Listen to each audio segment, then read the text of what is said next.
पड़ोसी को देखो, बोलो प्रभु तुमसे बहुत प्यार करता है। पड़ोसी से हाथ मिलाओ, उसको कहो तुम्हें देखकर बहुत ही खुशी हुई। तो पिछले कुछ समय से हम बहुत सारी बातें सीख रहे थे। पिछले सप्ताह किसी को याद है हमने क्या सीखा था? सृष्टि की रचना सीखी थी। परमेश्वर ने कितने दिनों में सृष्टि बनाई? 6 दिन की 7 दिन। हाँ, 6 दिन में परमेश्वर ने सृष्टि का रचना किया। ठीक है, 6 दिन के अंदर। और उसमें हमने सीखा था कि पहले 3 दिन में परमेश्वर ने उसको बाहर आने को बोला। आकाश बाहर आया, ऊपर नीचे समुद्र और ये सब बाहर आया। तीसरे दिन पे जमीन और पेड़ पौधे आए। और बाकी के 3 दिनों में परमेश्वर ने उन सब जिन चीजों को बाहर बुलाया, उन चीजों को भरा। आकाश को चांद सितारे और सूरज से भरा, पानी को पानी में रहने वाले और आकाश को आकाश में उड़ने वाले पक्षियों से भरा। और छठे दिन पे पृथ्वी पे चलने वाले जानवरों से, रेंगने वाले सब कीड़ों मकोड़ों से और इंसान को बनाया। ये 6 दिन में परमेश्वर ने सृष्टि की रचना की। ये सारा सृष्टि का रचना करने के बाद छठे दिन पे परमेश्वर ने मनुष्य को बनाया। ठीक है, मनुष्य को बनाया। और हमने यह भी सीखा कि मनुष्य कहां से नहीं आया है? मनुष्य बंदरों से नहीं आया है। हमें सिखाया गया था कि मनुष्य कहां से आया है? बंदरों से। पर हम जानते हैं, हमने पिछली बार सब सीखा। अगर आपको और ज्यादा सीखना है तो पिछले बार का आप सेशन सुन लीजिए कि इंसान को किस तरह से बनाया गया था। मनुष्य का रचना कैसे हुआ? परमेश्वर ने पहले आदम को मिट्टी में से बनाया। मिट्टी में से बनाने के बाद उसके अंदर श्वास फूंका। ये श्वास फूंका यानी क्या फूंका? आत्मा और प्राण, ये दोनों उसके अंदर फूंका। और जैसे ही ये आत्मा उसके अंदर गया, आदम क्या बन गया? जीवित प्राणी बन गया। तो ये आत्मा अंदर जाने से पहले क्या था? सिर्फ शरीर था। यानी उसके अंदर वो मृतक अवस्था में था, वो मृत्यु पाया हुआ था। तो जैसे ही श्वास अंदर गया, परमेश्वर ने उसके अंदर आत्मा फूंका, वो क्या बन गया? जीवित प्राणी बन गया। और हमने देखा कि ये ही सबसे बड़ा फर्क है जानवर में और मनुष्य में। जानवरों के अंदर सिर्फ शरीर और प्राण है। इंसान के अंदर शरीर, प्राण और आत्मा है। हम 3 भाग में बने हुए हैं, जानवर 2 भाग में बने हुए हैं। इसीलिए हमने यह भी सुना था कि जानवर और इंसान का तुलना नहीं हो सकता। आज बहुत सारे जानवरों को इंसानों से ऊंचा माना जाता है। आज इंसानों को मार डाल दिया जाता है क्योंकि उन्होंने जानवर को नुकसान पहुंचाया।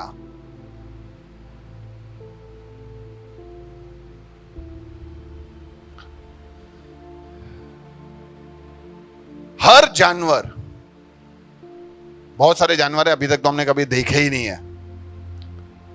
बहुत सारे जानवर जितने भी ले लो, सारे जानवर मिट्टी में से बनाए गए हैं और एक दिन मिट्टी में मिल जाएंगे।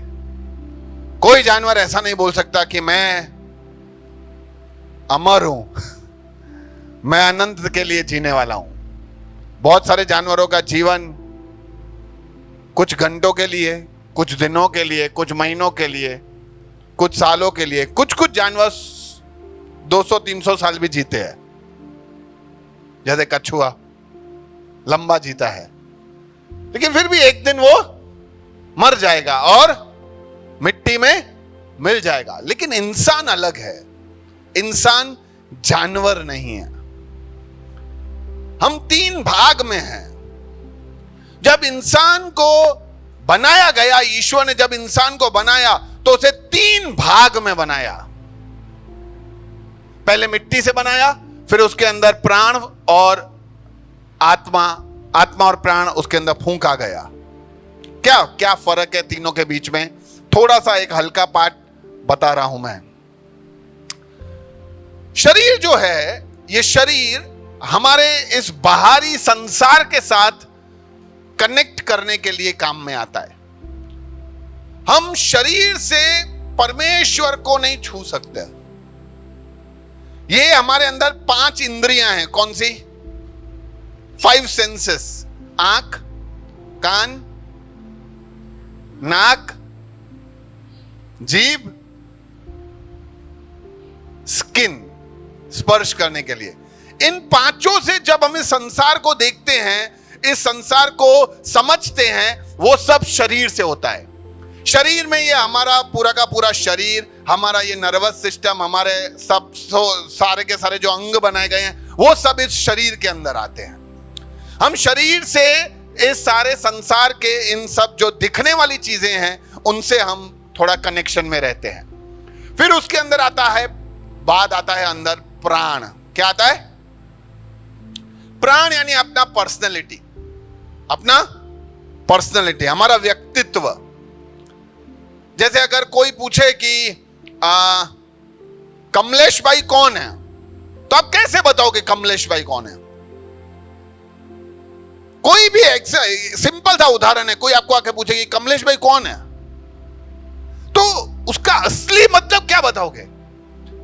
आप अलग अलग बातें बता सकते हो। कमला बहन का पति है, या आदि वंदना का पिता है, ठीक है, आप अलग अलग बातें बता सकते हो। ये तो रिलेशन बता रहे हो आप।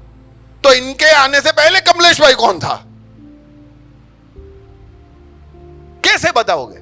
अरे वो नहीं, वो फलाने फ्लैट में वो लंबा सा आदमी रहता है, ये तो उसका तुम हाइट बॉडी बता रहे हो। कमलेश भाई कौन है?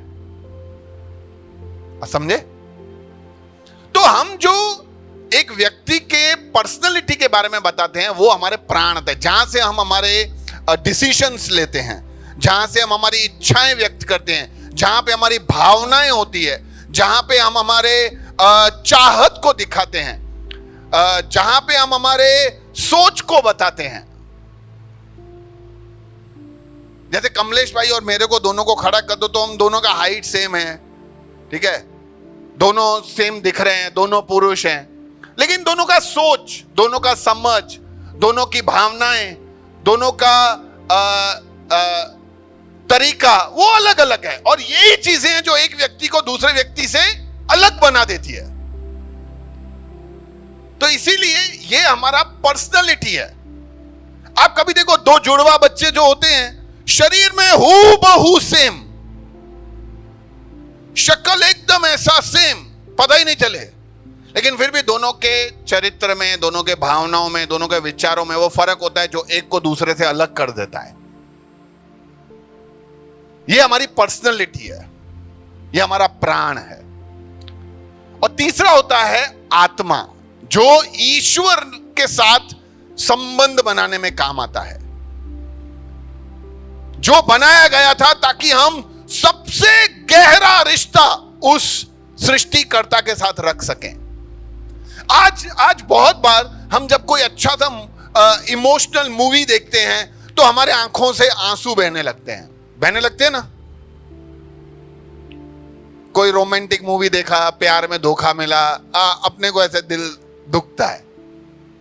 तो ये हमारी भावनाएं हैं, ये हमारी, क्योंकि उसी समय वही मूवी बाजू वाला भी देख रहा है, उसको कुछ फर्क नहीं पड़ता है, बोलता है पागलपंती है, और उसको बोलता है रोने का क्या, नाटक है ये सब। पर दोनों का भावनाएं अलग है, इसलिए वो दोनों अलग हैं। लेकिन कोई भी व्यक्ति जब आत्मा से आत्मिक कनेक्शन में आता है, जब परमेश्वर जो आत्मा है, जब वो हमारी आत्मा को स्पर्श करता है, जब वो हमारी आत्मा से बात करता है, हेलो, सबके जीवन में बदलाव आ जाता है। हालेलुया। ऐसा नहीं बोल सकता कि हितेश की आत्मा से परमेश्वर की आत्मा ने बात किया, हितेश बोले मेरे को फर्क नहीं पड़ता, मैं तो ऐसा का वैसा ही हूं। नहीं, नहीं हो सकता, नहीं हो सकता, क्योंकि वो परमेश्वर आत्मा है और वो आत्मा से ही बात कर रहा है। इसलिए हम 3 भाग में हैं। कभी मौका मिलेगा तो सिर्फ इसी टॉपिक के ऊपर, शरीर, प्राण और आत्मा के ऊपर हम बहुत गहराई में सीखेंगे। और भी बहुत सारी बातें हैं कि शरीर में क्या क्या कर सकते हैं, आत्मा में क्या क्या कर सकते हैं, प्राण में क्या क्या कर सकते हैं, क्या क्या होता है। लेकिन आज के लिए इतना जरूरी है यह समझना कि मैं कौन हूं, आत्मा क्या रखता हूं, प्राण जिसमें भावनाएं, मेरी इच्छा शक्ति ये सब आता है, और किस में रहता हूं, शरीर में।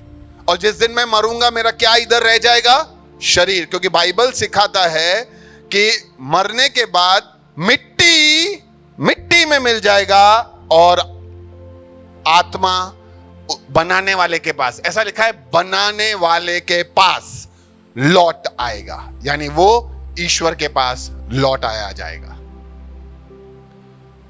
तो इस तरह से इंसान को जब बनाया गया था तो इंसान 3 भाग में बनाया गया था, शरीर, प्राण और आत्मा।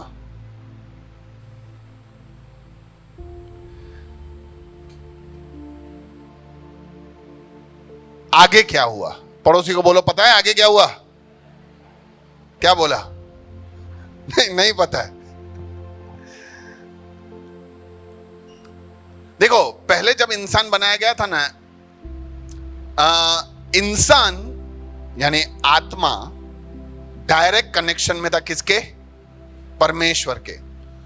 आत्मा पूरा सामर्थ वो परमेश्वर से पाता था और परमेश्वर से वो कनेक्शन में रहता था, इसलिए आत्मा जो था पूरा सामर्थ्य में भरा हुआ था और वो हमारे प्राण को चलाता था और प्राण वैसा शरीर को चलाता था। और इस तरह से ये इंसान काम करता था। लेकिन कुछ हुआ, क्या हुआ हम उसके बारे में आज सीखेंगे, और उसके बाद आज हमारे जीवन में क्या असर हो गया है उसके बारे में भी लास्ट में हम क्लियर करेंगे। इंसान को बनाने के बाद पहला इंसान जिसका नाम था आदम, क्या नाम था? आदम का नाम, पहले इंसान का नाम आदम क्यों रखा गया? किसी के पास जवाब है? आदम का मतलब स्टार्टिंग होता है, इसीलिए। ओके, और कुछ?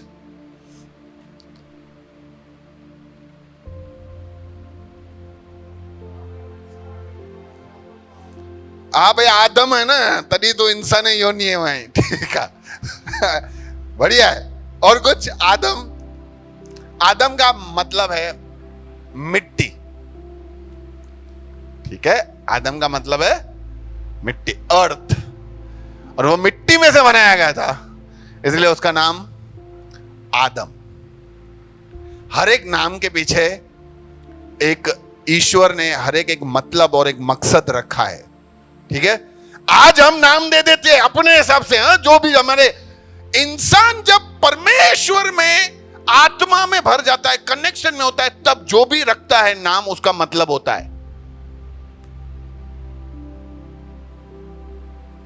जब स्वर्गदूत मरियम के पास आया, भाई मरियम तेरे को एक बेटा होने वाला है, मरियम बोला है मैं तो कंवारी हूं, कैसे? बोला हाँ, वो पवित्र आत्मा के सामर्थ्य से होगा, उसका नाम तू यीशु रखना। क्या रखना? स्वर्गदूत, मेरे को लगता है मेरे को कब से इच्छा थी, मेरे को जब भी बेटा होगा मैं उसको चुन्नू बुलाऊं। नहीं भाई, यीशु बुलाने का है, मुन्नू बुलाऊं बोला ना भाई, यीशु, क्योंकि यीशु का अर्थ है मसीहा, बचाने वाला। आज एम्बुलेंस का आवाज सुनते ही हमें क्या लगता है? हमें पता चल जाता है ना कि किसी का जिंदगी बचने का या बचाने का काम काज चालू है। फायर ब्रिगेड का आवाज सुनते हैं, उसको देख के आइडिया आ जाता नहीं कि क्या होने वाला है, क्या हो रहा है या क्या घटना घटी है। वैसे ही यीशु मसीह यानी वो मसीहा है जो इंसान को बचाने आया। इतिहास में सिर्फ एक ही है जो इंसानों को बचाने आया है, इंसानों के लिए मरने आया है, उनके पापों के लिए। तो इसीलिए उसका नाम क्या रखा गया? आदम। और देखो, ईश्वर जो है, ईश्वर ऐसा नहीं है कि बना के बोला चले अपनी अपनी जिंदगी जी लो। परमेश्वर ऐसा नहीं है, धर्म ऐसा है। धर्म धर्म बना के बोल देता है, अरे जे भावे બધું ચાલે આવે, અહીંયા रोजे रोजे આવવાનું, रोज इधर आने का, बस फिर तुम तुम्हारी जिंदगी जियो, अपने को कोई टेंशन नहीं है। ये सब धर्म में चलता है, रिश्ते में नहीं, ईश्वर के साथ नहीं। ईश्वर बोलता है देख तू मेरे साथ रिश्ता रखना चाहता है तो मैं खाली तुझे अपनाना नहीं चाहूंगा, मैं चाहूंगा कि तू अब से एक ऐसा जिंदगी जी जो मैं चाहता हूं। इसीलिए ईश्वर ने हमें बना के बस यूं रखड़ने के लिए छोड़ नहीं दिया। जैसे इतिहास बताता है कि इंसान ऐसे अपने आप बंदर में से आ गया, फिर रखड़ता रहा, फिर अपने आप उसके अंदर समझ आई, फिर उसको अपने आप लगा कि चलो यूं पत्थर घसूं तो उसमें आग बनाया, फिर ये हुआ फलाना हुआ। अरे ये सब नहीं है ऐसा यार। परमेश्वर ने इंसान को एक बुद्धिशाली व्यक्ति बनाया शुरू से ही, जिसके अंदर सब गुण बुद्धि सब कुछ दिया, और बना के उसको छोड़ा नहीं, उसको कुछ निर्देश दिए, कुछ डायरेक्शंस दिए। क्या दिया? तब यहोवा परमेश्वर ने आदम को लेकर अदन की वाटिका में रख दिया कि वह उसमें काम करे और उसकी रक्षा करे। क्यों रखा? कि वो उसमें काम करे।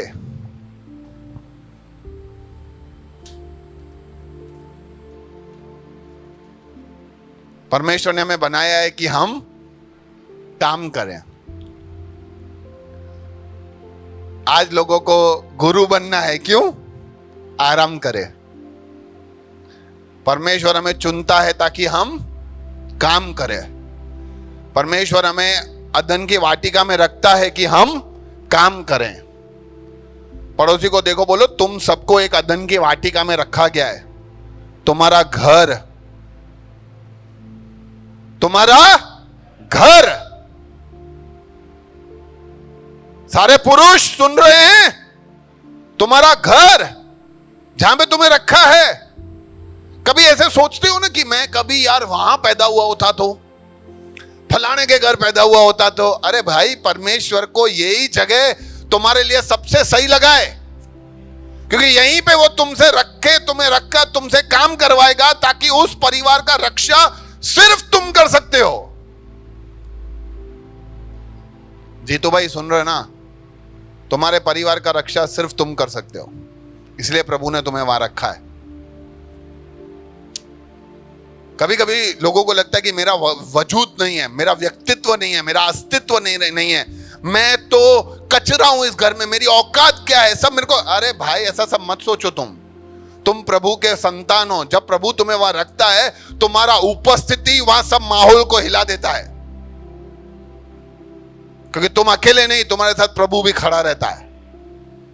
तो प्रभु ने आदम को बनाया कि आदम चल तू उधर जाके काम कर और इस वाटिका की रक्षा कर, और उसके साथ कहा, और ये आदम को आज्ञा दी कि तू वाटिका के सब वृक्षों का फल बिना खटके खा सकता है, पर भले या बुरे के ज्ञान का जो वृक्ष है उसका फल तू कभी न खाना, क्योंकि जिस दिन तू उसका फल खाएगा उसी दिन अवश्य मर जाएगा। यानी परमेश्वर ने गार्डन बनाया, उसमें बहुत सारे अलग अलग फल रखे, अलग अलग पेड़ रखे, अलग अलग बातें रखी। नारियल का पेड़, प्रभु ने नारियल पीने के लिए मना नहीं किया, बोला पीना, मलाई भी खा। अनार का पेड़, सेब का पेड़, जो चाहिए तो सब खाना भाई, टेंशन मत ले। बीच में एक पेड़ है, भले या बुरे के ज्ञान के वृक्ष का पेड़, उसका फल तू कभी ना खाना, नहीं तो तू मर जाएगा, नहीं तो तू। इंसान का फितरत क्या है? उसको जो बोलो नहीं करना है, उसी में ही इंसान खो जाता है। ऐसा क्यों बोला, ऐसा क्यों बोला, क्यों? हमारे अंदर यही हमेशा असमंजस चलता रहता है।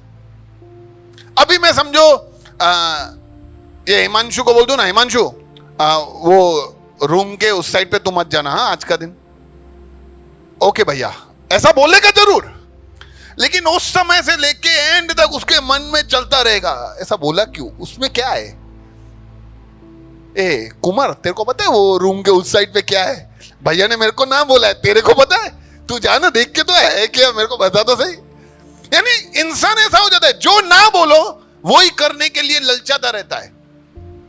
देखो इसके पीछे परमेश्वर का एक हित है, बहुत सारी बातें हैं इसके पीछे। परमेश्वर ने क्यों मना किया भले और बुरे के ज्ञान का वृक्ष के फल से खाने के लिए? क्या परमेश्वर नहीं चाहता कि हमें भला और बुरे का ज्ञान हो? परमेश्वर चाहता है, लेकिन परमेश्वर चाहते हैं तुम जब भी सोचोगे ना गलत ही सोचोगे, तुम तुम्हारा स्वार्थ देखोगे, तुम्हें सब कुछ नहीं पता। इसीलिए भला क्या है बुरा क्या है उसका निर्णय मेरे हाथ में रहने दो, तुम अपने हाथ में मत लो, मेरे को करने दो, मैं सब कर दूंगा, तुम चिंता मत करो। इतना आदेश देके परमेश्वर ने आदम को उस वाटिका में रखा। क्या क्या आदेश दिया परमेश्वर ने आदम को? हाँ, एक तो सारे गार्डन का रक्षा करना है, दूसरा उसमें काम करना है, तीसरा सब कुछ तो खा सकता है, चौथा ये वृक्ष का फल मत खाना। मैं ऐसा सोचता हूं परमेश्वर ने कहा तू सब कुछ कर, जो करना है कर, ये वृक्ष का फल मत खाना। सिंपल। इंसान को 50 चीजें दे दो लेकिन एक चीज नहीं दो ना तो इंसान को वो खटकता है कि एक चीज नहीं दिया यार मेरे को। 49 दी ना प्रभु, नौकरी नहीं दी खाली, अरे बाकी सब तो दिया है ना।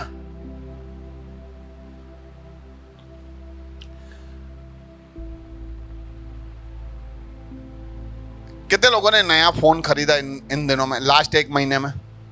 नया फोन, नया टीवी 1 साल में खरीदा है? आपने खरीदा? मैं नाम भूल गया यार आपका। रोशन भाई, हाँ रोशन आज हॉट सीट पे है। रोशन, जब तुमने वो डब्बा खोला तो सबसे ऊपर क्या था? डब्बे के अंदर क्या दिखा तुम्हें? फिर चार्जर था और पिन भी था और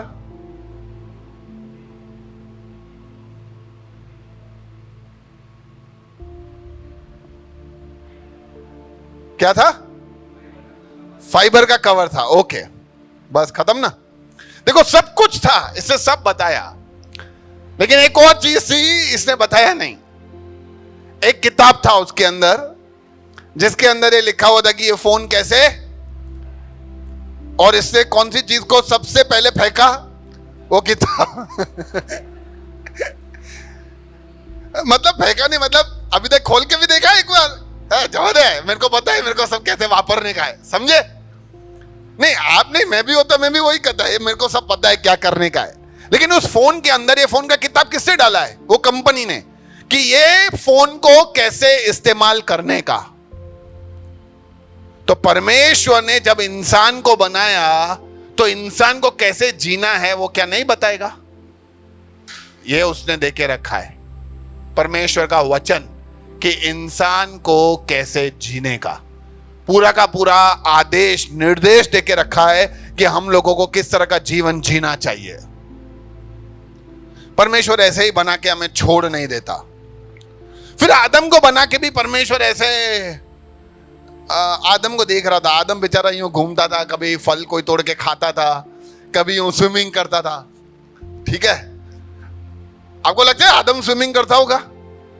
कैसे पता चला? अरे वहां नदियां जो बनाई थी इतनी सारी, आदम इंटेलिजेंट था, इसके पास सब गुण थे आदम के बाद। ऐसा समझो नहीं कि आदम ऐसे आलू चालू व्यक्ति बनाया था, परमेश्वर के स्वरूप में बनाया गया था।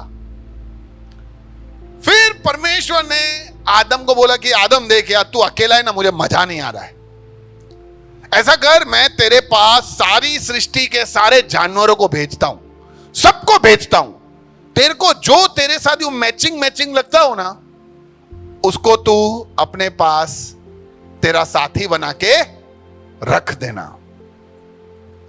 तो पहले कौन आया? पहले कौन आया आदम के पास? कौन सा जानवर आया?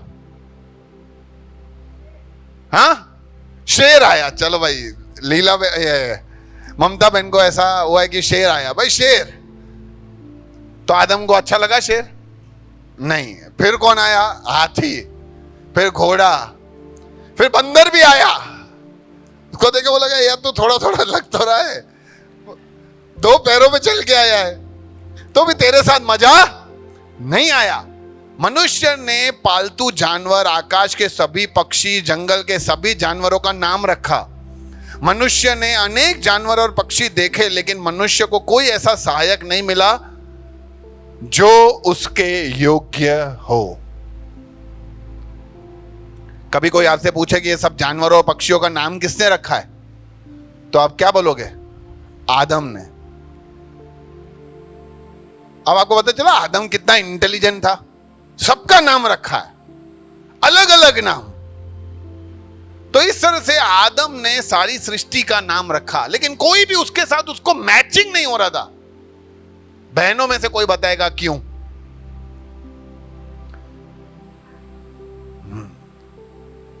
क्यों?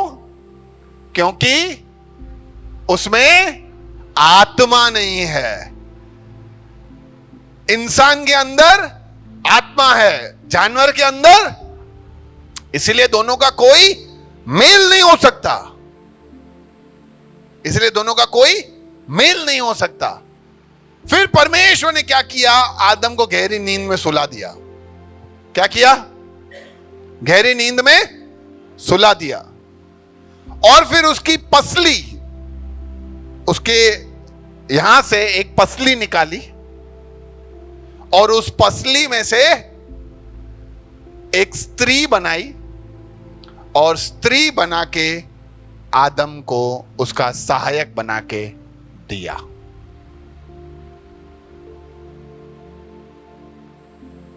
और फिर यह पहला कपल तैयार हो गया।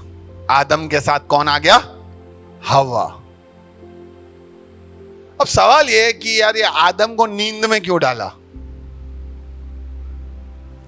अरे भाई ऑपरेशन चल रहा था भाई, तो खड़े खड़े रह के ऑपरेशन करे क्या? ये पहला सर्जरी था और ये पहला एनेस्थेसिया दिया गया था आदम को। खड़े खड़े थोड़ी ऑपरेशन होगा। दूसरा बात, अगर जीवित रख के बनाता ना तो आदम अलग अलग सलाहें देता। अरे प्रभु यार कितने छोटे बाल बना रहे हो, थोड़े बाल तो बड़े करो यार इसके। अरे हेडी सनी थोड़ो तो वजन जो से टीए के लिए है, पण टीए गयो। परमेश्वर जो भी बनाता है सुंदर बनाता है। तो आदम सो, मैं तेरे लिए एक सहायक बनाता हूं, और हवा की सृष्टि की। और परमेश्वर ने दोनों को आशीष दी और कहा फूलो फलो। फूलो फलो यानी जाओ भर जाओ, बच्चे पैदा करो, भर जाओ सब कुछ, और इस सारे सृष्टि को अपने अधिकार में ले लो। 2-3 बातें जल्दी से यहां पे मैं सिखाना चाहता हूं। इस पहले कपल से हम क्या सीख सकते हैं? पहली बात, हवा को यहां से बनाया है, ठीक है? ये बगल से थोड़ा नीचे, ताकि औरत को सर से नहीं बनाया है कि वो सर के ऊपर चढ़ के तांडव करे। पैर से भी नहीं बनाया है कि हम उसको पैर का जूती समझें। उसको अपने बगल से बनाया है ताकि हम रिश्ता रखें और उसकी सुरक्षा रखें, हमारे दिल के करीब रखें। इसलिए हर पति को यह समझना चाहिए कि पत्नी को मेरे को सुरक्षा देनी है और उसको मेरे दिल के करीब रखना है। दूसरा बात जो हम यहां से सीख सकते हैं वो ये है कि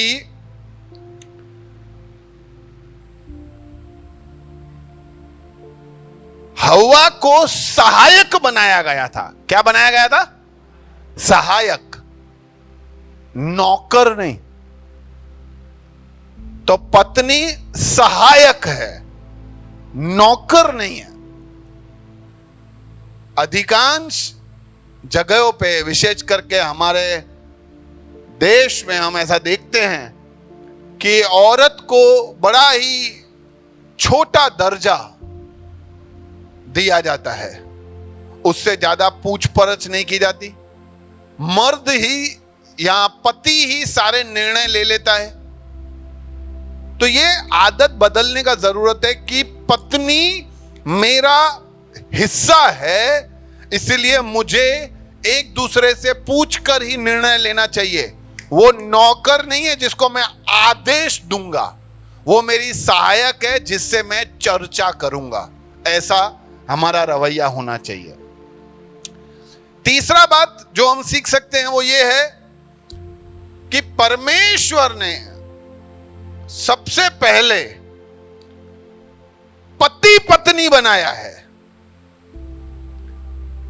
इनके जब संतान होंगे तब वो मां बाप बनेंगे। तो पहले पति पत्नी फिर मां बाप। संसार ऐसा ही बोलता है कि मां बाप बड़े हैं क्योंकि उन्होंने तुम्हें जन्म दिया है। अरे भाई, जन्म बाद में, पहले तो पति पत्नी बड़े थे ना, उनसे मां बाप का रिश्ता बना है। मां बाप के रिश्ते से पति पत्नी का रिश्ता शुरू नहीं हुआ है। हेलो, आप मेरा बात समझ रहे हैं? अच्छा, इसका मतलब ये नहीं है कि मां बाप को कचरा समझने का। चलो चलो, हमने सीख लिया है कि पति मेरा सबसे इंपॉर्टेंट है, पत्नी इंपॉर्टेंट है, चलो पप्पा मम्मी घर थी बाहर। अरे भाई, प्रभु कहता है जो मां बाप का इज्जत ना करे उनको मार डालना चाहिए। वचन कहता है पुराने टाइम में, ताकि हम मां बाप का सम्मान करें। क्योंकि कुछ लोग ऐसे थे उस समय में जो मां बाप का इज्जत नहीं करते थे। मां बाप का इज्जत करना, ध्यान रखना, ख्याल रखना हमारा परम कर्तव्य है। हमें उनको संभालना है।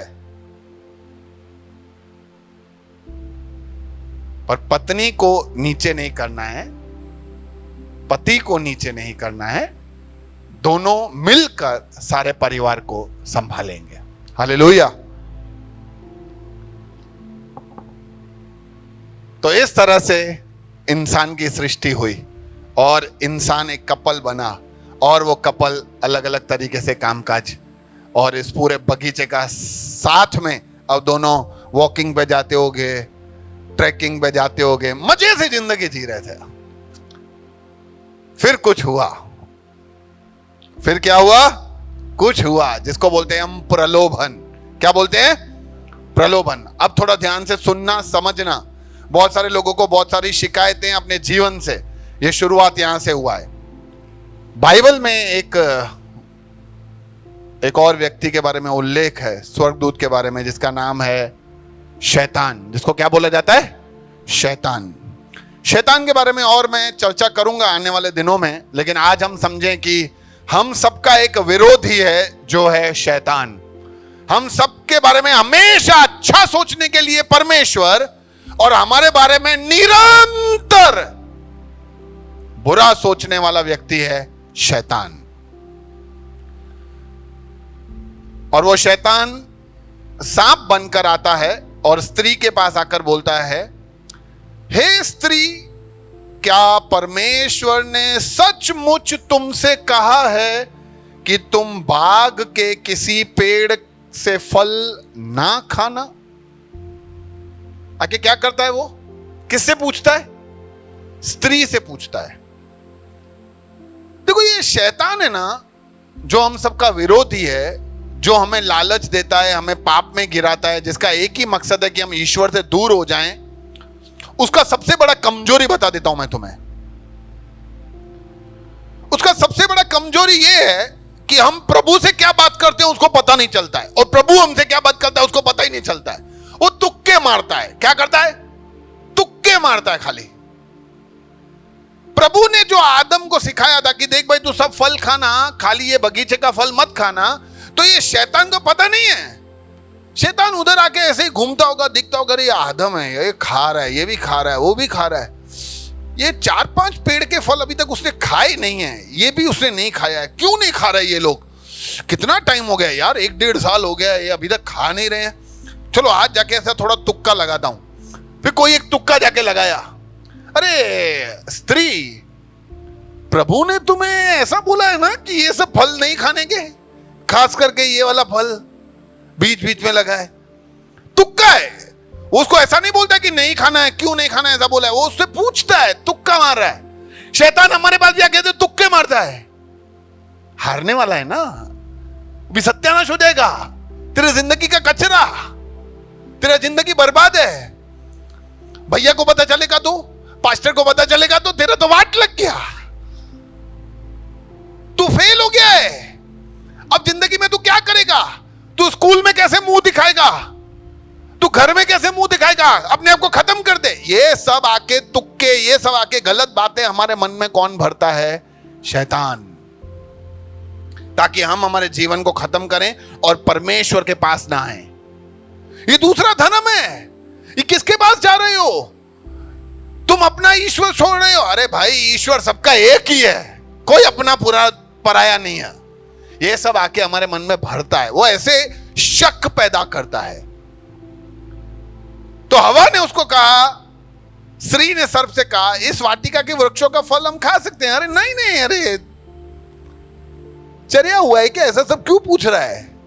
हम सब खा सकते हैं मजे से। खाली प्रभु ने बोला है कि ये जो वृक्ष वाटिका के बीच में है, उसका फल के विषय में परमेश्वर ने कहा है, न तुम उसे खाना न तुम उसे छूना। ये मम्मियों की आदत होती है। पापा बोल के जाए ना, बोल देना कि आज फोन ना उठाए। पापा बोल के गए हैं कि आज तूने का फोन उठाया तो तेरी खैर नहीं है रात को। अरे भाई, वो तो सब बोला ही नहीं था पापा ने, ये मम्मी सब ऐड कर देती है। क्योंकि मम्मी उसकी गंभीरता समझती है, बड़ा चढ़ा के नहीं बोलती। मम्मी उसकी गंभीरता समझती है कि नहीं करना चाहिए यार। तो इसीलिए हवा ने भी ऐसा ही बोला कि देखो, न खाना है न छूना है।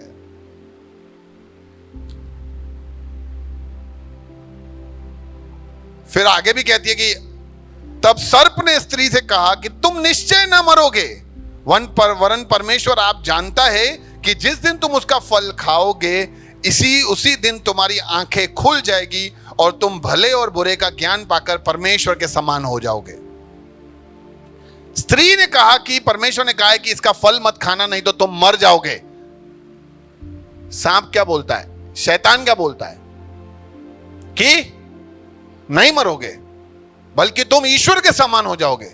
टेंशन मत लो, अरे मुझ पे भरोसा रखो। शैतान का सिर्फ हमारे जीवन में एक ही काम है कि वो हमें सिर्फ क्या बोलता रहता है? झूठ। वो क्या बोलता रहता है? झूठ। अरे एक मूवी देखने से थोड़ी कोई इंसान पापी हो जाता है। अरे देख ले एक बार तो चले भाई। अरे शादी के पहले कोई संबंध रखने में थोड़ी कोई बुराई है। पूरी दुनिया का गर्लफ्रेंड है, तेरा भी गर्लफ्रेंड और बॉयफ्रेंड है, तो उसमें क्या फर्क पड़ता है? रखो। अरे इसमें क्या शादी हो गई है तो सारे पुरुषों को अलग अलग अफेयर है, स्त्रियों को अलग अलग अफेयर है, तुम्हारा भी अफेयर करो, इसमें क्या है? शैतान आके हमें झूठ सिखाता है। ऐसे कैसे तुम सुन लेते हो? उसने एक सुनाया है, तुम 4 सुना के बोलती बंद कर दो, फिर देखो तुम्हारा कितना रुबाब बढ़ जाता है। झूठ। शैतान सिर्फ हमें झूठ सिखाता है। आपको कोई भी चीज को परखना हो ना, वचन को लेके आने का। देखो वचन में क्या लिखा है, परमेश्वर क्या सिखाता है हमें।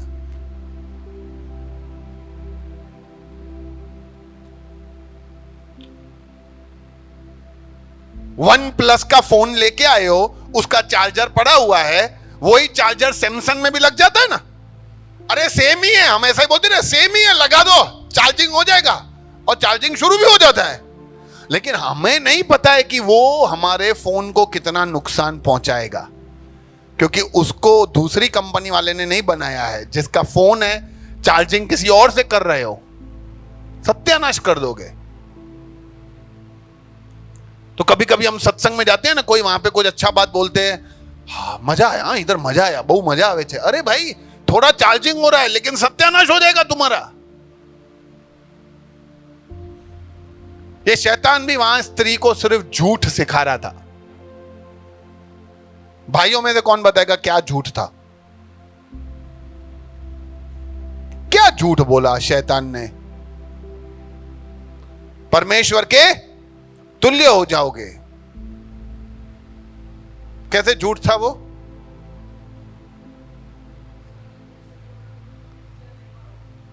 तुम निश्चय नहीं मरोगे, ऐसा उसको सिखा रहा था। ये झूठ था। ओके, तुम्हारी आंखें खुल जाएगी, ये झूठ था। वेरी गुड, सही बात है ये सब। हाँ जी, हाँ, ये सब चीजें झूठी थी। भले और बुरे का ज्ञान मिल जाएगा, ये भी झूठ था। सारे झूठ ही बोल रहा था। पहला वो बोलता है कि तुम परमेश्वर के समान हो जाओगे। अरे भाई, उनको परमेश्वर के समान होने का कोई जरूरत ही नहीं है, वो पहले से ही परमेश्वर के समान थे। दूसरा, तुम निश्चय न मरोगे। तुम नहीं मरोगे। मैं सोचता हूं उस समय उसने इतना ड्रामा किया होगा, इतना ड्रामा किया होगा कि वो बहक गए होंगे सब लोग। आप सोचो, वो आके ड्रामा ही करता है, हमारे आगे नाटक करता है। उसे ऐसा बोलोगा, चलो भाई आदम हवा तुम दोनों इधर ही हो ना, तो ऐसा कर, हवा तू खा बस। अगर आदम इधर ही खड़ा है, अगर हवा को कुछ भी हो तो मेरे को बोलना, बस मैं जिम्मेदार, तू खा बस, टेंशन नहीं ले, मैं इधर ही खड़ा हूं, कहीं भाग थोड़ी जा रहा हूं, तू खाओ। और इसको कुछ भी होता है, ये मर जाए तो आदम तू मत खाना बस। ये बहुत नाटक करता है, हर जगह आके इसको नाटक करने का जरूरत है। वो हर तरीके से हमें फुसला कर गिराना चाहता है। और हवा ने खाया, और हवा ने खाया तो वो नहीं मरी। हवा ने खाया तो वो, और उसको देख के फिर आदम ने भी खाया। बोला ला भाई, मैं भी खा लेता हूं।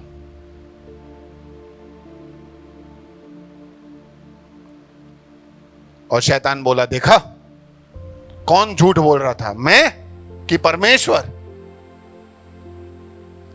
मैं हमेशा सच बोलता रहता हूं, खाओ तुम। और उन्होंने खाया।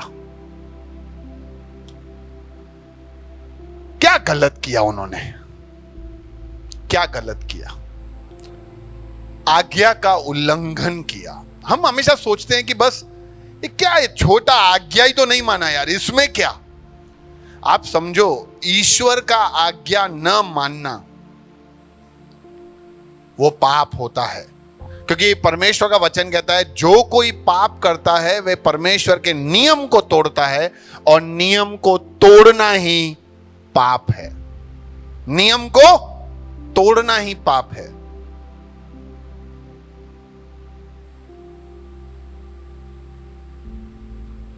तुम जाके ऐसे कोर्ट में बोल सकते हो, एक छोटा खून ही तो किया, और क्या किया है? 700 करोड़ 800 करोड़ लोग हैं पूरी दुनिया में, एक को मारा तो तुम मेरे को अभी जेल में बंद कर दोगे? ऐसा चलता है क्या कभी? एक ही को तो मारा है। नियम है, नियम, कानून बनाया गया है। और कानून के खिलाफ तुम करोगे तो उससे खिलाफ से लगती सजा तुम्हें मिलेगी। और परमेश्वर ने क्या कहा था? यदि तुम ये फल खाओगे तो तुम निश्चय मर जाओगे। तो क्या वो दोनों मरे? क्या वो दोनों मरे कि जिंदा रहे?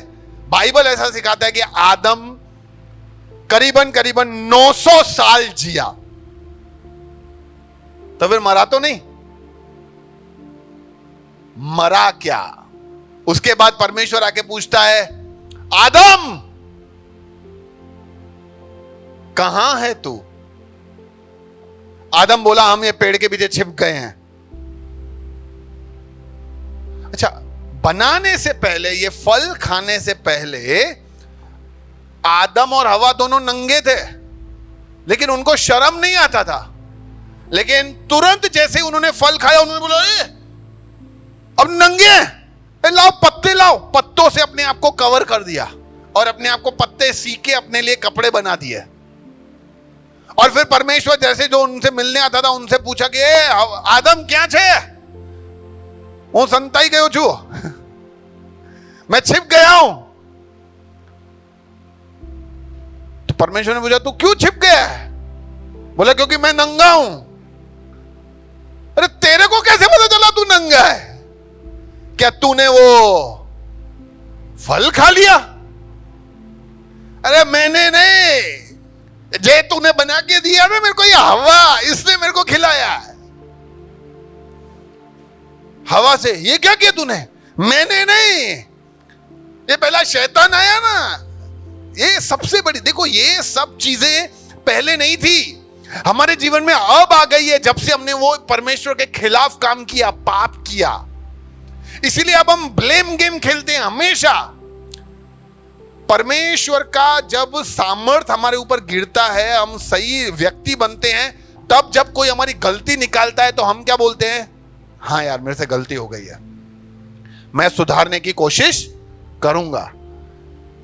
और पहले अगर कोई हमारी गलती बतावे, ऐसे कहते ग्लास तोड़ दिया, अरे इधर नीचे फर्श इतना चिकना था इसीलिए ग्लास पलट के गिर गया, मेरी गलती नहीं है। हम हमेशा बहाने बनाते हैं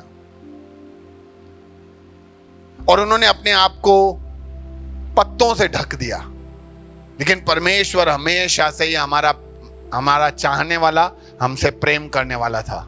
परमेश्वर ने वहां पे उनके लिए अच्छे मजबूत चमड़े के कपड़े बना के उनको दिए ताकि उनको एक सही रीति से उनका कवरिंग, उनको ढका जा सके। और इस तरह से पाप का शुरुआत हुआ। ये पाप आदम ने किया था कि हव्वा ने? किससे किया था? दोनों ने। हव्वा का नाम हव्वा क्यों है? क्योंकि उसको हवा आती थी, हवा पसंद थी? नहीं, हव्वा का मतलब है आदि माता। क्या? आदि माता। क्योंकि वो सारी माएं, अच्छा हवा के अंदर ही सिर्फ वो गुण था, स्त्री के अंदर ही वो गुण होता है कि वो बच्चा पैदा कर सकती है। इसलिए तुम सब माताओं की माता की माता की माता, सबसे पहली आदि माता हवा, इसलिए उसका नाम हव्वा पड़ा। आदम का नाम आदम क्यों था? क्योंकि वो मिट्टी से बनाया गया था।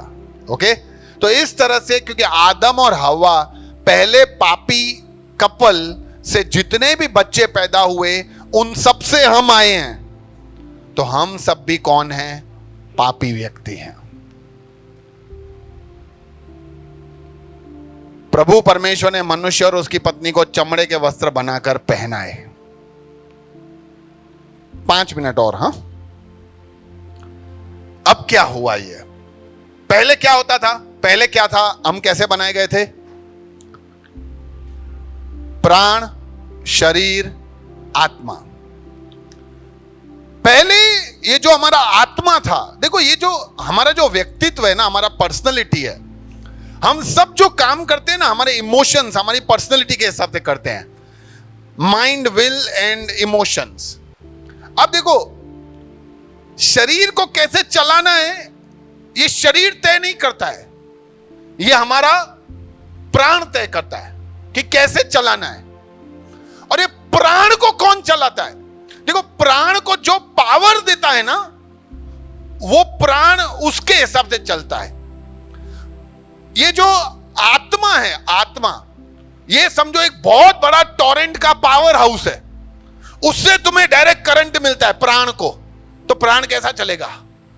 और ये जो शरीर है ना, एक छोटा बैटरी है, उससे पावर मिलता है। तो इसीलिए बाइबल में ऐसा लिखा है कि शरीर और आत्मा के बीच में निरंतर मुठभेड़ चलता रहता है। शरीर प्राण आत्मा पे और आत्मा शरीर पे हावी होने का कोशिश करता है। तो जैसे ही हमने पाप किया, हम मर गए। किसमें? आत्मा में मर गए। हम किसमें मर गए? इसीलिए हमें आज ईश्वर के प्रति कोई लागणी नहीं है। हम ईश्वर के प्रति कुछ गुनाह करते हैं, ईश्वर के प्रति कुछ गलत करते हैं, ईश्वर के प्रति हमें कैसा चलना चाहिए, हमें उससे कोई फर्क नहीं पड़ता, क्योंकि हम आत्मिक रीति से मरे हुए हैं और आत्मा में ही ईश्वर के बारे में कनेक्शन आ सकता है। लेकिन जैसे ही परमेश्वर के साथ हमारा मुठभेड़ होता है, जैसे ही हम परमेश्वर के साथ मिलते हैं, वो हमारी आत्मा को जिला लेता है और आत्मा को जैसे ही जिला लेता है, आत्मा जैसे जीवित हो जाती है, वो तुरंत प्राण को अपना पावर देती है और हमारा माइंड, हमारा विल, हमारी इच्छाएं, हमारी भावनाएं, हमारे अंदर का जो सब इच्छा शक्ति है, वो सब अब आत्मिक रीति की ओर धकेल जाता है। अब शरीर को हम ना बोलते हैं, शरीर बोलता है सोवानु छे, आत्मा बोलता है प्रार्थना करना है। तो क्योंकि हम आत्मिक रीति से जिलाए हुए हैं, हम शरीर को बोलते हैं चुप कर, मुंह धोके अच्छी तरह से हम प्रार्थना करने के लिए बैठ जाते हैं। अब समझे? तो हम जिसको ज्यादा खिलाते हैं उसका सामर्थ्य हमारे अंदर आ जाता है। पहले खिलाने का कोई जरूरत ही नहीं था, पहले आत्मा एकदम जिलाया हुआ था, फुल पावर हाउस में चलता था, परमेश्वर से लेके हमें सामर्थ्य देता था, इसीलिए हमें कोई चिंता नहीं थी, हम डायरेक्ट परमेश्वर से कनेक्शन में थे। लेकिन आज मैं आपको पूछूं कि चलो प्रभु से बात करके दिखाओ, कैसे बात करोगे? परमेश्वर से शरीर से बात नहीं किया जा सकता। परमेश्वर कौन है? आत्मा है। उससे बात करने के लिए हमें आत्मा का सामर्थ्य चाहिए। इसीलिए हम बैठते हैं, प्रार्थना करते हैं, वचन पढ़ते हैं, आत्मिक रीति से भरते हैं, फिर प्रभु से बात करते हैं। तो ये पूरा का पूरा पाप के बाद बदलाव आ गया। पाप के बाद हमारा आत्मा मर गया। प्रभु ने बोला था ये पेड़ का फल खाओगे तुम आत्मिक रीति से तुम मर जाओगे। मरा क्या? आत्मा। वो रिश्ता जो परमेश्वर के साथ कनेक्शन में था, आत्मा का आत्मा के साथ, वो रिश्ता मर गया। इसीलिए अब हम परमेश्वर से सुन नहीं पाते हैं और इस तरह से हमारे जीवन में पाप का प्रवेश हुआ। कुछ लोग सवाल पूछते हैं कि परमेश्वर ने आदम और हवा को क्यों नहीं रोका जब वो पाप करने जा रहे थे? परमेश्वर नहीं रोकता। परमेश्वर आज अपने लोग दारू पीते हैं, अपने सिगरेट पीते हैं, अपने जुगार खेलते हैं, परमेश्वर रोकता है क्या हमें? परमेश्वर ने बता के रखा है कि देखो ये सही है, ये गलत है, अब मैं रोकूंगा नहीं तुम्हें सही और गलत का ज्ञान है ना, अब तुम खुद निर्णय लो। मैं तुम्हें स्व इच्छा दे रहा हूं। क्या दे रहा हूं? स्व इच्छा। अपने जानवर नहीं है जिसको मार मार के सीधा करके रखा है, बाहर गया ना तो लकड़ियां खाएगा। ऐसा परमेश्वर ने हमें नहीं बनाया है। परमेश्वर ने हमें ज्ञान और बुद्धि से नवाजा है, परमेश्वर ने हमें सिखाया है, परमेश्वर ने हमें सही और गलत का फर्क समझाया है। अब परमेश्वर बोलता है कि देखो तुम्हें जो करना है तुम्हारी स्व इच्छा है। तुम्हारे पास मैंने एक सबसे खतरनाक चीज देके रखी है, वो है तुम्हारी खुद की इच्छा। तुम खुद की इच्छा से काम करो और वो मैं चाहता हूं। तुम खुद की इच्छा से मुझे हाँ बोल सकते हो, तुम खुद की इच्छा से मुझे ना बोल सकते हो। इसीलिए परमेश्वर ने आदम और हवा को नहीं रोका। परमेश्वर ने ऐसा इच्छा ही क्यों दिया है? ना इच्छा देता, ना आदम हवा पाप करते, ना मगजमारी होती, ना हम सबके जीवन में इतना सब तकलीफ आता। परमेश्वर स्व इच्छा देगा, जरूर देगा, क्योंकि हम कठपुतली नहीं है। हम क्या नहीं है? कठपुतली नहीं है। आपने वो चाबी वाला कभी वो रिमोट वाला कार देखा? रिमोट वाला कार किससे चलता है? क्या कार के पास खुद की कोई अपनी काबिलियत है? तुम कार को वो रिमोट से लेफ्ट घुमाओ तो वो बोलेगा चले लेफ्ट, नहीं मेरे को राइट जाने का है, नहीं बोलेगा कार। क्यों? क्योंकि उसके पास खुद की इच्छा शक्ति नहीं है। अच्छा, जब अपने लोग गाड़ी चलाते हैं, कितने लोगों के पास टू व्हीलर है? टू व्हीलर चलाते हो? तो टू व्हीलर को जब तुम चलाते हो, तुम लेफ्ट में लेके जाने वाले होते हो, तो टू व्हीलर बोलता है ए राइट में जा, राइट में। क्यों? उसको हम चलाते हैं। टू व्हीलर की खुद की कोई इच्छा नहीं है। तो परमेश्वर हमें ऐसा नहीं बनाना चाहता था कि सब हम उसके हिसाब से चले। तो फिर मतलब ही क्या है? हमें बनाया है क्यों? हमें कोई कठपुतली बनाया है क्या? परमेश्वर ने हमें स्व इच्छा इसीलिए दी ताकि हम हमारे निर्णयों को ले सके। तीसरा, वो पेड़ ही क्यों लगाया है? चलो स्व इच्छा दी, वो पेड़ नहीं लगाते ना।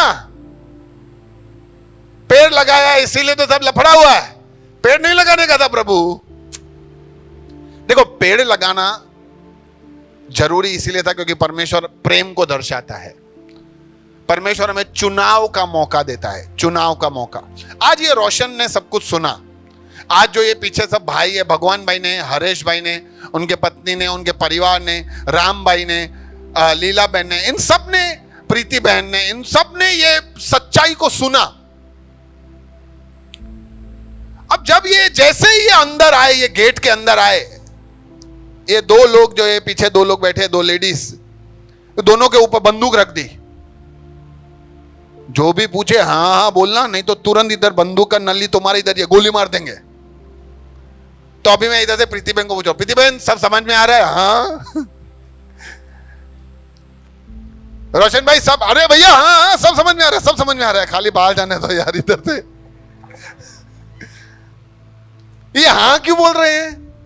क्योंकि इनके ऊपर दबाव डाला गया है, इनको चुनाव नहीं है। तो परमेश्वर हमें चुनाव देना चाहता था कि देखो तुम मुझसे सच्चा प्यार करते हो, तुम मुझसे सच्चा लगाव रखते हो, तो तुम सब करना, ये मत करना। जब हमारे पास चुनाव होता है तब हम सच्चा प्रेम दिखा सकते हैं। चुनाव ना हो तो तुम सच्चा प्रेम दिखा ही नहीं सकते। इस संसार में कोई भी स्त्री ना हो, सिर्फ मेरी पत्नी और मैं ही हूं, और मैं मेरी पत्नी को बोलता हूं मैं तुमसे वफादार हूं, मैं कोई स्त्री की तरफ भी नहीं देखूंगा, तो ये बात भले सही होगी लेकिन साबित नहीं कर सकता मैं। क्यों? साबित करने के लिए मुझे और भी स्त्रियां होनी जरूरी है। जब और भी स्त्रियां और मैं किसी की ओर ना देखूं और मेरी पत्नी की ओर लगा रहूं, तो मैं बोल सकता हूं कि मैं तुमसे प्यार करता हूं। आप मेरा बात समझे? क्योंकि अगर कोई है ही नहीं, ये तो वही बात हो गई कि मेरे पास एक बार 2 बच्चे आए, बोला सर हमें आपसे पढ़ना है। मैंने बोला वेरी गुड, क्या रैंक आता है तुम्हारा स्कूल में? बोला सर मेरा फर्स्ट रैंक आता है। मैंने बोला तुम्हारा? बोला मैं सेकंड रैंक। मैंने बोला अच्छा है, क्लास में कितने बच्चे हैं? बोला 2 ही है। अरे तो 2 ही है तो फर्स्ट और सेकंड ही आओगे ना, सीधी सी बात है। तुम्हारा सच्चा परख कब हो? जब बहुत सारे हो और तुम उनमें से आगे आओ तो तुम बोलो कि मैं फर्स्ट रैंक आता हूं, मैं होशियार हूं। है ही एक तो तुम फर्स्ट ही आओगे। और मेरा बात समझे कि नहीं? इसीलिए परमेश्वर ने वो पेड़ लगाया ताकि हम अपना प्यार परमेश्वर को दिखा सके कि प्रभु हम तुझसे प्यार करते हैं। ये पेड़ लगाए या कुछ भी लगा, तूने ना बोला तो ना, नहीं खाऊंगा मैं, मेरे पास मौका है, मैं नहीं खाऊंगा। इसलिए प्रभु ने वो पेड़ लगाया। और आखिरी बात, कपड़े बनाने के लिए परमेश्वर को ये चमड़ा कहां से आया? कहां से आया चमड़ा? वहां लिखा है कि वहां पे एक मेमने को मारा गया। मेमना यानी बकरी समान होता है, उसको मारा गया और उसके चमड़े से उनके लिए कपड़े बनाए गए। ये उस समय पे जो बलि दिया गया उस मासूम जानवर का, जिसका कोई अपराध या गुनाह नहीं था, किसके लिए मारा गया? वो इंसान के पापों के लिए। ये दिखाता था आने वाले भविष्य को, जहां पे यीशु मसीह परमेश्वर खुद इंसान बनकर इस पृथ्वी पे आएगा और हम सब के पापों के लिए वो खुद क्रूस पर चढ़ गया, निर्दोष, कोई पाप नहीं, कोई गुनाह नहीं, कोई गलत बात नहीं, कोई गलत बात सोचा भी नहीं, फिर भी उसको ऐसा सजा दिया गया जैसे कोई घोर अपराधी हो। ऐसा सजा उसको दिया गया हम सबके पापों के लिए, और वो चढ़ गया ताकि जो कोई भी उस पे विश्वास करे, क्या करे? खाली विश्वास करे, वो नष्ट न हो परंतु अनंत जीवन पाए। यह था परमेश्वर का योजना। हर पाप के प्रति परमेश्वर के पास योजना है। हर एक गलत बात के प्रति परमेश्वर, जो भी हमसे हो जाता है हम करते हैं, जब भी हम अपने आप को सर झुका के प्रभु के पास लौटते हैं, उसके पास हमारे लिए योजना है। क्या हम अपने पापों से क्षमा पाकर, मन फिराकर, क्या ईश्वर के पास लौटना चाहते हैं? कोई पैसा नहीं देना है, कोई धर्म नहीं बदलना है, कोई कपड़े नहीं बदलने हैं, कोई हेयर स्टाइल नहीं बदलना है। छोटे बाल हो तो बड़े करवा के आना, बड़े हो तो छोटे कर देना, ऐसा नहीं है। च्युइंगम खाते हो बंद कर दो, दाल चावल ही खाने का, ऐसा कोई दबाव नहीं, कुछ भी नहीं। खाली क्या करना है तुम्हें? विश्वास। क्या करना है? विश्वास। कोई बाहरी बदलाव करने का जरूरत नहीं है। परमेश्वर आप ही हमारे अंदर बदलाव करेगा। हमारा जो गंदा स्वभाव और चरित्र है वो बदल देगा परमेश्वर। अगर आप भी अपने जीवन को यीशु के हाथ में सौंपना चाहते हो, अगर आप भी इस पाप की गंभीरता को समझते हो, अगर आप भी अपने इस शरीर से चलायमान नहीं पर आत्मा से चलायमान होना चाहते हो, तो आज आप मेरे साथ प्रार्थना कर सकते हो। आइए अपने सरों को झुकाएं और जितने लोग प्रार्थना करना चाहते हैं वो ही प्रार्थना करें, क्योंकि हमने सुना, हमने जाना कि परमेश्वर ने हमें स्व इच्छा दी है। परमेश्वर ने हमें चुनाव का मौका दिया है ताकि हम अपना चुनाव खुद कर सके कि हमें करना है कि नहीं। तो जो लोग करना चाहते हैं वो प्रार्थना करें। हे परमेश्वर, धन्यवाद तेरे प्रेम के लिए। मैंने आज सुना कि तूने मुझे कैसा बनाया था, सुंदर, तेरे जैसा, तेरे समान, लेकिन फिर भी मैंने तेरी आज्ञा का उल्लंघन करके पाप किया और इस पाप की वजह से तेरे और मेरे बीच में जो रिश्ता था वो टूट गया। मैं तुझसे दूर हो गया, मैं आत्मिक रीति से मर गया। प्रभु, लेकिन मैंने यह भी सुना कि तू देह धारण कर कर इस पृथ्वी पे आया।